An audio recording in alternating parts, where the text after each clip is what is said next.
Welcome back to Berry Life. On today's episode, we're making a delicious and easy Chinese broccoli dish.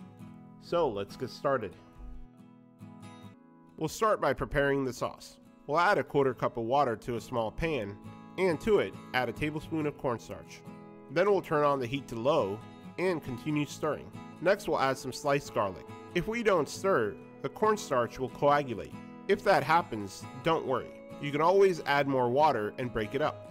Then we'll add the finely chopped bird's eye chili for some heat, along with a tablespoon of brown sugar to counter that heat.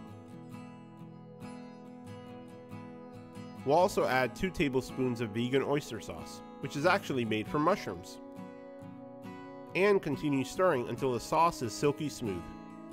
With the sauce done, we'll set it aside and let it cool slightly while we prepare the broccoli. To prepare the Chinese broccoli, we'll slice off the top, and we'll cut along the stem lengthwise and separate the stalk down the middle. When my wife and I went to China last year, we tried many different vegetables, a lot of which we've never had in the States. We were fortunate to learn and taste the traditional dishes of the locals. Then bring a pot of water to a boil and add about a teaspoon of cooking oil.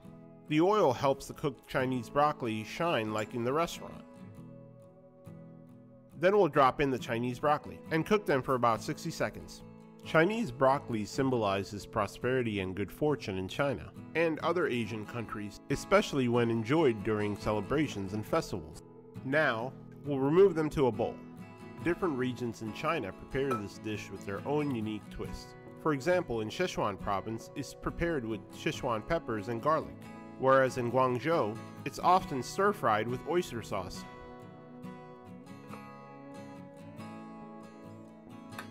Once the broccoli has cooled a little, we'll chop them in half and place the halves on a serving plate, keeping them together. Oh man, look at that beautiful green color. The broccoli looks so fresh and appetizing. Then we'll drizzle over the sauce. I love the way the garlic slices and the red chilies stand out. That's it. The Chinese broccoli is ready. There you have it. A taste of China in the comfort of your own home. Hope you enjoyed this recipe. Be sure to like and subscribe for more great content. Thank you for watching. Enjoy!